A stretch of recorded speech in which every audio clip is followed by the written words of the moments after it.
Lightning like Steve McQueen. I'm in the fast lane when the light turns green. And I built tough, I ain't nothing but grit. Cause I made rugged blood, sweat, and spit. Yeah, like a horse I fly. Better push yourself in for a bumpy ride. I like to play hard, but I work harder. And I weather the storm cause I'm built stronger. Hey guys, before we jump into the episode, I wanted to let you know it is brought to you by Denim. As a business owner myself, I personally know the importance of financial stability and preserving cash flow to help navigate through any freight market. With Denim's comprehensive service offering, you now have an all-in-one financial partner whose platform includes factoring, payments, freight audit, document collection management, and analytics, which help keep your business financially healthy and increase your team's time to focus on revenue-producing activities. You can also take advantage of Denim's free credit check, which they perform on all of your customers. And Denim will proactively reach out to you if they spot any signs of credit deterioration. Finally, Denim always pays your carriers first. As a broker, this is imperative to preserving your credit score in the market, which ultimately helps you become a broker of choice to your carrier partners. Are you ready to learn more? Visit denim.com to schedule a demo today. Just do me a favor and let them know that the Freight Coach sent you. This episode is brought to you by SPI Logistics, the premier freight agent logistics firm in North America. For over 40 years, SPI has been diligently building the most successful freight agent network to provide first-class relationships for our shippers, receivers, and carrier partners. We are more than another transportation network. We are a dedicated team of professionals united by one singular purpose, and that is to expedite our agents' success. All of our agents are set up for success on day one, as they are provided with a full suite of support staff that is ready to assist them with everything from after-hours emergencies to financial and administrative needs on a no-fee basis. This way, you can focus on continuing to grow your business. There is no financial risk to start, and you have the ability to earn up to 75% in commissions. If you are looking to take control of your financial future and build your business with the backing of one of the most successful logistics firms in North America, visit www.spi3pl.com to learn more. Do me a favor and let them know that the Freight Coach sent you. What is up, ladies and gentlemen? We are back. We are live. It is the Freight Coach Podcast, the top podcast in transportation, coming to you guys every single weekday, 8:30 in Pacific, 10:30 Central, to break down some industry headlines, but most importantly, you guys provide some actual insight into what you can do with all of this information. If this is your first time tuning in, welcome. This is the real side of freight, ladies and gentlemen. And what I mean by that is, plain and simple, I only speak to transportation professionals, you guys. There's no theory on this show. There's none of that. This is brought to you by transportation professionals for transportation professionals, so you can take this information, apply it, utilize it, and see a meaningful difference in your business and your life. I got a very special guest. I'm just going to bring him up right away. We got a couple of things that we might talk about, but he's a good friend of mine. We're just going to shoot the shit for the next 30 minutes and talk about how we can get each other a little bit better out there in the business world. So I got my man, Robert Bain, aka the strongest man in logistics, back on the show. Robert, what's up, brother? What is going on, man? How are you? Oh, dude, I'm doing good. Just like with everybody else out there right now, it's it's go time, it's crunch time. And, it's kind of always that way for me at the end of the day. I've been saying this a lot lately. When you're an entrepreneur, you're essentially every morning you wake up, you're broke. You got to go after it and fucking make it happen every single day. Man, we made those, we never closed, baby. Dude, it's the truth, and it's, it's getting, I don't want to say, anything that I'm experiencing right now is like out of the norm, because like it's always hard to develop business. It's always hard to, keep freight moving and everything. And one thing I'm learning a lot this year especially is making my business function better as a business, not as Chris the individual. And because I hired I got a marketing guy now, hired him on. He's working with me, so it's like I'm and building that system up has been great, right? Because it's like now I can just kind of come on, do my show, hand him everything. He chops it up. He, posts it out there, edits it, does all of that stuff for me, so I can get back into the day-to-day and, and then making some real, business decisions on shit, making some changes and assessing my P&L, making sure that it's like I got to improve my margins and stuff like that, because, I gotta make this thing work every single day, and I can't look at it as an employee or as a novelty item. Like, this is a real fucking business. Not a fucking hobby, man. Yeah, it's not at all. And those are those things that you kind of learn about.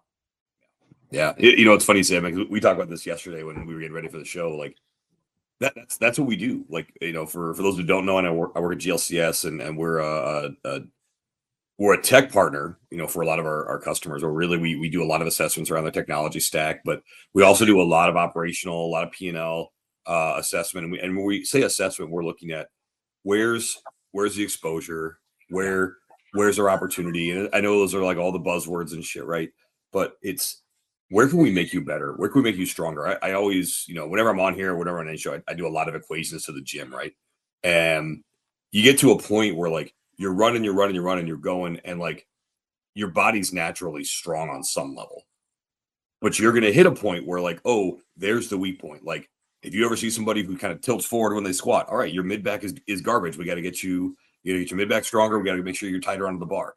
So you start to look at, and the devil's in those little details. That is the difference between, average Joe, I think I want to be strong, but I'm not sure. And they cringe when they see 3 plates, to somebody who's going to approach 1,100 pounds and say, let's take it for a ride today, see what the fuck happens. There's a difference, right? But there's little things that go in. It's no different than your business, where it's, do you understand your cost to serve? Have you de-risked your network on some level with your carrier providers? Are you using the right tools? Are you using them effectively? I mean, I look at some of your sponsors, they're awesome, technology providers, Green Screens, big shout out to the homies there. Are you utilizing those types of tools optimally?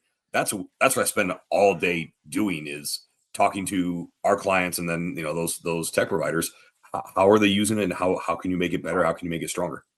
Yeah, and to put it a little bit further into what Robert does. Robert works with a lot of trucking companies. All right, he works with a lot of fleets and everything. So I just want to put this out there, and I try and balance this out, because I got a lot of drivers who follow me and listen into this show, and I don't just talk about freight brokerage on this show, or freight sales. You guys, like, we're here to make people's lives better overall in their business, and a lot of this stuff is applicable to every business of every size, right? Because if you're an owner operator, you have some form of technology that you're paying for every month, whether it's your ELDs, maybe you're invoicing, whatever that looks like. And are you optimizing a lot of that stuff? And it's the same thing here in my business, right? Like, I have one employee for the media side of stuff, and then it's me and my business partner on the brokerage side of things. And, again, it's like, hey, with our technology, how are we optimizing our operations? So again, I like to be brutally honest with people. Like, I don't have some massive organization and teams of 50, 100 people out there. Like, this is legitimately the building blocks of this stuff. And these are the things that we think about, because how do we grow and scale our business from a lean perspective, right? Because I'm not implementing technology or utilizing technology to replace people. I'm doing it to optimize my team. When we hire, that they're going to have the best tech stack to increase their output, to make themselves the most amount of money, because I don't believe in cap commissions, and I'll never do that. Because like, how you want to disincentivize somebody, especially a true killer sales rep? Tell them they can only make X amount in a year.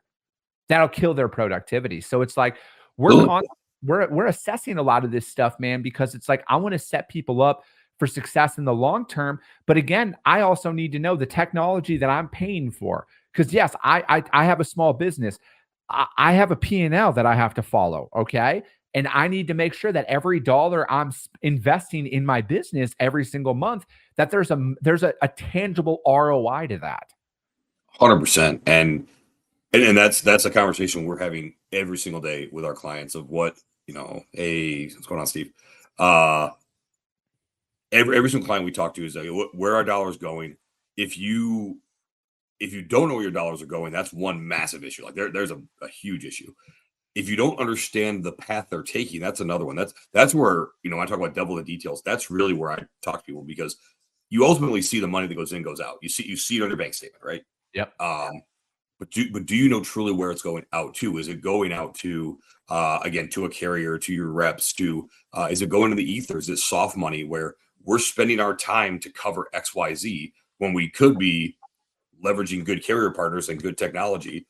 Or if you're a carrier, I have some key relationships with customers, and, maybe it is 3PLs that fill my network, and I'm not wasting time trying to, cover ABC. I'm doing revenue generating activities in my business. And you mentioned already, incentivizing people. Listen, at the end of the day, people do what you pay them to do. And that goes across the board. Whatever you pay them to do, they're going to do.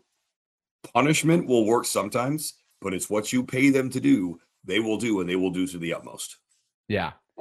Dude, how are you, you're working with fleet and trucking companies, tech stacks and stuff like that. How many of them maybe invested in the wrong technology early on? Maybe they signed up for something that had its clear shelf limitations, but they looked at it as, hey, it only cost me X, and they didn't necessarily see a few years down the line. Are you working with people from that perspective where it's just like, hey, we should probably reassess our TMS or maybe our maintenance program or whatever that looks like, because hey, we're at 5 trucks. You're sitting here telling me you want to get to 15, but your current technology caps you at 7 trucks max. Sure. So we look at that. We look at again, where the redundancies, we've seen it with some, like maybe some larger fleets. It's a good example, but then I'll take it down market a little bit to the smaller fleets. You got somebody who's got a TMS, they've got their own portal that they've built that the company ingests data into. They've also got some type of BI portal that they purchased. They've also got a Tableau. So they've got a few different redundancies in there. And so it's like, well, you look at that. Why do you have those things? Oh, well, somebody created a workaround because we couldn't extract this piece of data. Well, the data is in your system. Like, you can find it. Like, it's not hard. Well, it can be hard. You just need to understand it. What I see a lot of, to answer the initial question, is people see the shiny object and it can do the things they want it to do. And it will do it in the future as well. But they don't prep for both the original implementation and how you continue to evolve your organization. I think I was on the show a few months ago. I talked about this. The TMS that you got 5 years ago may not be the TMS for you, or it may not be the version you need. Mm-hmm. So, and then if you're looking at, an operating system as a small carrier, again, the TMS that you use, the operating system you may use, it is going to be different at 5 trucks, at 10, at 25, at 50. It may be the same one, but it's going to be a different version. You're going to have different bells and whistles. That's the conversation we have a lot of is it the right one? Sometimes it's not. Hey, listen, like, if you're on an AS400 system, they're powerful, they're awesome, they store a lot of data, and you've had them for a long time. You might want to look at some other options. Yeah. Dude, I think that a lot of people need to be looking at, I mean, again, I try and go through my P&L as much as I possibly can, and then find out, A, what are we paying for every single month? And then B, I'll ask my guy, my guy Christian, I'm before we go, because we were actually just in the process of looking at some new software for editing and social media work. But I told him, I'm like, hey man, I need you to go through everything that we pay for here. What are you using? What are you not using? What does this actually have an overlap with? Because I'm not against spending money. I'm actually all about lacing up my people with as much as they need. But I don't want redundancies on my P&L, because like, I'm in a very, I don't want to call it a fragile spot, but I'm in the building stages, man. I don't have a budget meeting every single month where I was like, all right, we got $7 million to spend on tech. Go fucking. But even then, you can't frivolously throw dollars out there, because a lot of the discipline that I'm trying to implement and adhere to early on is the exact same discipline we're going to have in place when we're a 10, $100 billion organization, because I bootstrap everything. I don't intend on taking on investment. I plan on fucking doing this and building this up. Yeah, absolutely, man. And that's something that needs to be done, especially as you grow. If nothing else, every other year, but realistically annually, do an inventory. What are you utilizing, and how are you utilizing it? And if you're not talking to your C-level people about how they utilize tech, one of the things that I see quite a bit is, and this is going to be kind of wide ranging here. Like you and I have talked about training a ton, like training in the industry, right? Because it's one of the most important things you can do. How do you train people? You got to train thought process. You got to train the basics of how to slang freight, how to move, how to run a trucking company properly. There's awesome resources for these things, but you have to do that base level work. The thought process around training can't be, all right, we need to get this person on the floor making money as fast as possible. Yes, it's something you need to do, but it's not the primary thing. You need to make sure they understand what they're doing, because then what happens is when they see your TMS and go, I have no idea what is in front of me. A good example, it's a great system like TMW. Trimble and TMW has an incredible product. It's very strong. It's very powerful. But if you sat like one of my kids in front of it, they would have no clue how to use it. None. They don't have the baseline education. And they also don't necessarily have the resources to say, hey, like, who do I even call to help me with this? So when you have this combination of new people figuring out workarounds, because also what are they measured on? They're measured on their production. So people do what you pay them to do. They're going to figure out ways to do what they need to do to make money. That also then inherently creates the limitations on, to your point earlier, how much they can make, how much they can do. So our whole job, what we come in to do with these technology is, hey, how do we unbind you from all this stuff so that you can sprint a lot faster? And again, you got strong individuals, great C-level folks, but if they don't have the right baseline knowledge of process and technology, they're going to be very, very limited in what they can do. And unfortunately, I think in the industry, we've lost great people to other industries because of that. Do you think, I don't want to say technology's run its course in freight, but do you think that there's almost too much out there that doesn't necessarily solve an issue? I'm going to quote the great Chad Olson: don't try to solve issues that you made. Yeah. That's what I see a lot of tech is, it's solving problems that the original developers created for themselves. Yeah. And so that said, I don't think there's too much tech. I don't know if there's a cap on how much tech you get, but I don't think there's too much. What I do think is there's too many people trying to do the same thing. Mm-hmm. And ultimately, what do you need when you're running a trucking company? You're going to need, if you're an owner operator, single guy, or single individual, you're going to have an ELD, you're going to have some type of tax software and some banking software. Maybe those two are combined, I'm not sure. Mm-hmm. And then you've got some operating system, more than likely an Android or an iOS, because that's where you're accessing your freight, and that's where you're contacting and using your whoever your partners are, whether they are customers or whether they are 3PLs, which are technically customers, but it's going to be looked at a little differently. Same thing with the brokerage. You're going to have some type of operating system, and to be fair, when you start, a spreadsheet is fine. It's okay. Mm-hmm. Like when you got 10 loads to move every day, you're good. Dude, I was just talking about this yesterday on the show. I showed people, like, how do you prospect for free, right? Because lead generation software, I get a DM or fucking an email about that every other day. And I mean, fortunately, I can afford it, right? Is it great to have it? Yeah, it is great to have it. But I showed everybody how I've built it up in the past. I even put it up on my screen, the exact format that I use in Excel and how I track leads, and putting them in there and doing that and following it line by line. Like, really, ultimately. So wait, so you didn't just put it on a whiteboard and then post it on LinkedIn and said, I did all this stuff? No. I showed people. Okay. Yeah. Okay. And then you didn't tell everybody you made $250,000 in a day off one customer, and then 2 weeks later make a post about costing another customer an extra $140 million over 7 years? No, I didn't do that.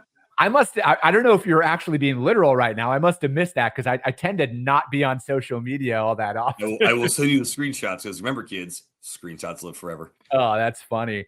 But yeah, dude, I just want to show people about how to be resourceful out there, because, like, I know the amount of vendors that I get hit with, and that's why I can sympathize with all my prospects that I call when they're super. But like, I can sympathize with that, but I also want to show people, like, hey, you can be extremely resourceful with what you have. And that was, it was as simple as buying a web domain from GoDaddy or whomever that's out there, getting, you'll have a Microsoft Outlook email account through that. Everything will look official, and it literally might cost you $250 for the year. And then what other opportunities does that open you up? And that's why it's like, I think as you kind of come up, and I'm caught up in this. I was caught up in this in 21 and 22 when I was doing really well revenue-wise. And I'm like, oh yeah, the shiny objects, and that looks good. That looks good. And then I was looking out there, and then I remember it was in May of 2023. Apparently I signed up for everything in fucking May of 2022. All of a sudden, within like a 2-week span, I had like $2,800 worth of shit get renewed on my credit card. And I'm like, what the fuck did I sign up for here? Yep. So, man, I went in and I had to pilfer my P&L, and I had to look through everything line by line. And I'm like, fuck, I can't get caught up in that again. And some of you might be like, oh, $2,800. That's not much. I'm like, but it kind of is when you're dollar in, dollar out. $2,800. Here's what I tell people. If $2,800 was thrown on the ground right now, I'm still going to fight you for it. I'm going to. Yeah. Like that. So when you tell me it's not a lot of money, it is. It is to a small business. It is to any business. And let's be real. If you cost your company $2,800, you're going to have a conversation with your boss.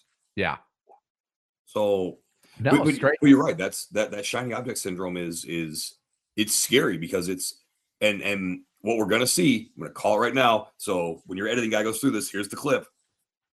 We're about to get into the next evolution of shiny object syndrome. The market is beginning to turn. We've seen all the signs. Is it perfect? No. Are there still things that have to happen? Absolutely. But we're seeing the positive signs. When it comes to imports, when it comes to, unfortunately, when you see capacity leaving the market, rates they're not dropping as drastically. They're also starting to creep up in some instances. I don't believe that we had the early peak season. I don't believe that at all, actually. I think there's going to be another peak. So I hate to break it to everybody that thinks that they called that. But we're going to see shiny object syndrome, because what you're going to see is people's pockets are going to get lined over the next 18 months, and they're going to start eating fat again. And they're going to go, oh, I can get this, I can get this, I can get this. You hit it right on the head. The discipline you develop now when times are lean are what truly make an organization impervious to the market conditions. Yeah. No, I mean, and that's exactly it, right? Because it's like, I don't want to go back, or I'm not going back, bro, to where I was when I first started. And the uncertainty that comes along with, how am I going to pay for this, or how, my bills are due and I don't have the money coming in and all that stuff. Like, I'm telling you guys, you need to exercise this discipline continuously. You need to treat this as an actual business, because that's what it boils down to, right? And nobody's going to advocate for your business but you. And guess what, you guys? Nobody fucking cares whether your business succeeds or fails but you. All right? So It is on you to take Wait. The politicians don't care? No. Ironically, they want to raise your taxes so they can continue to spend fucking frivolously, and that's what, that's another thing. We can talk taxes here for a little bit, Robert. Yeah, absolutely. That most people don't actually comprehend is their taxes in their business and setting aside money throughout the year, because you sit there and think, you're like, oh, I grossed $10,000 this week. I can spend $10,000. And yeah, I mean, you technically can if you're itemizing it properly, but you want to actually have profit in your business, right? That's a big key thing there. By the way, if you don't keep showing profit in your business, the IRS doesn't like that. Exactly. But I look at it as like, are you setting enough aside for taxes? Are you paying attention to what tax laws are being passed? Are you prepared for that? Because there's a lot of shit that is going to be happening in January of 2025 that I don't think a lot of people are even considering yet. And there's a lot weighing on this election. All right. I don't talk politics on this show as much as I probably should, but there's a lot weighing on this. I mean, if you look at capital gains tax, if you look at a lot of this stuff that's being talked about, I don't think, to put it bluntly, all right, Kamala Harris is talking about capital gains tax a lot here and increasing that, might I add. So, if you buy an asset, a fixed asset, all right. So like, let's use the trucking market, for example, here. When all of those people bought used trucks for $50,000, okay, then the valuation of all of those trucks increased to $75,000 or $100,000. That money is now a taxable gain, okay? And that is what you're going to get taxed on. And you don't have that money in the bank. Exactly. But guess what? If that like say that happens in the next 12 months, all right, your truck increases $50,000 in value. For easy math, you got to have $25,000 set aside for taxes on that, because it's like a damn near 50% capital gains tax is what they're implementing here, or looking to advocate for. Say that same truck then in 2026 now is worth $25,000. You don't get that money back. All right. So that your business is a fixed asset. All right. Excuse me. It's not a fixed, it's an asset. All right. Your equipment are assets.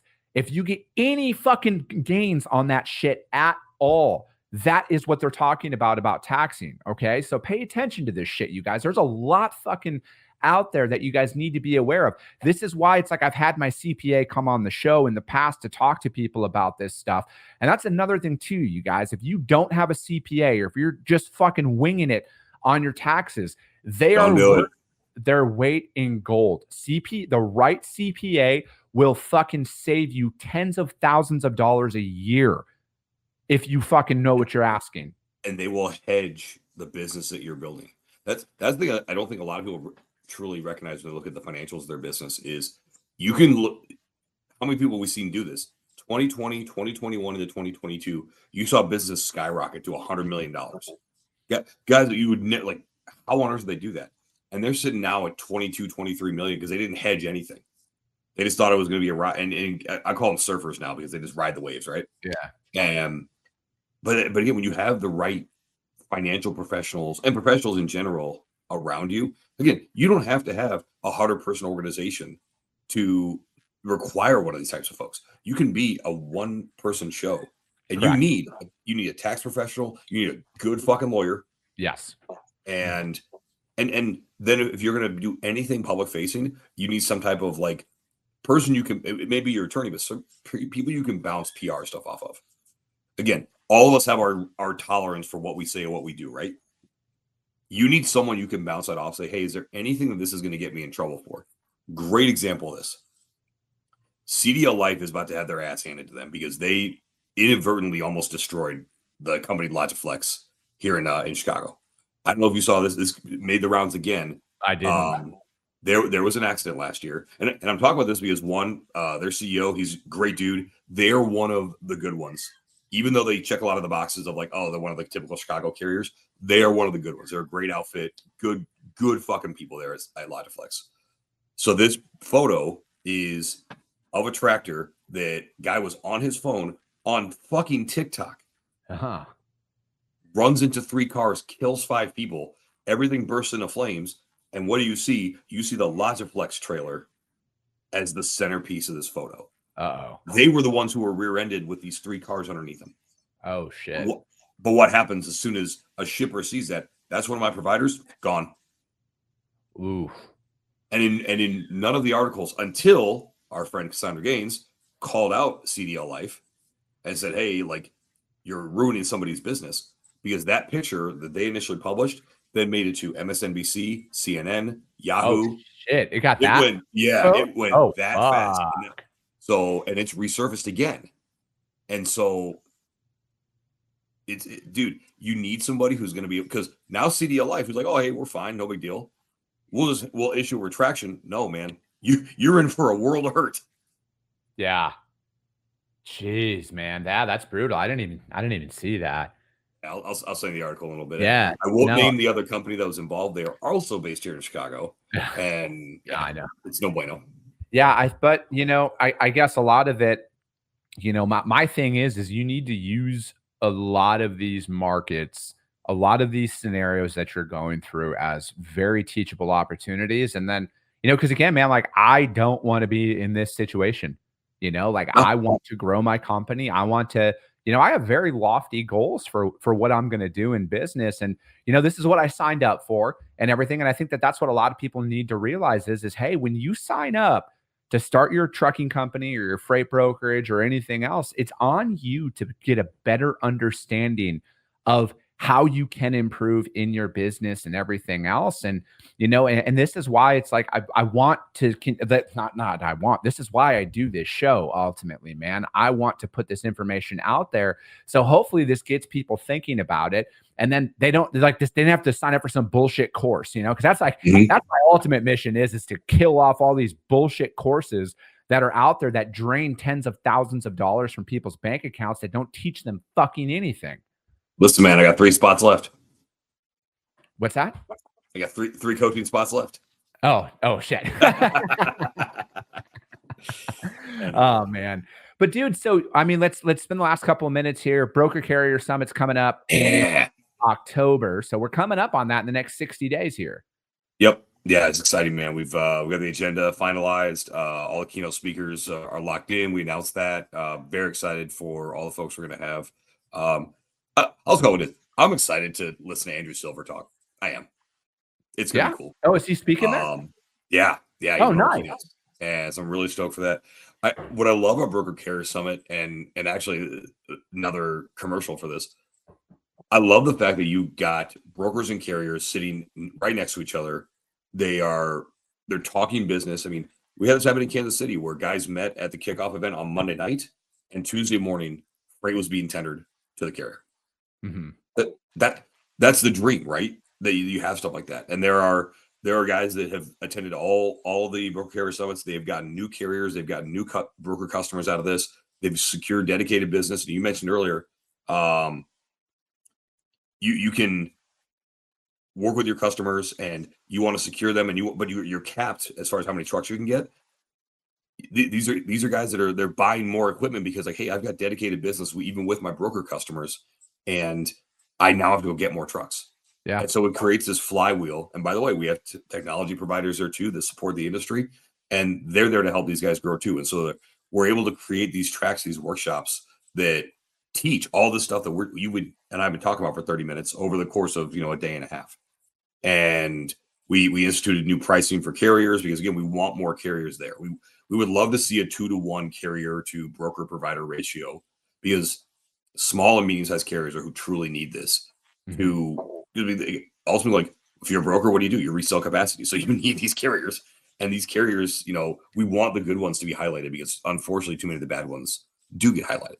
I know, man. I'm right there with you, man. That's another thing that I want to end is I want to highlight the right providers that are out there. But well, all right, you guys, that's going to be it for today. We got my man Cam coming on tomorrow. We're going to be talking insurance. We're going to be talking about truck insurance and everything else coming up here. Robert, how does anybody reach out to you to find out more about what you got going on, man?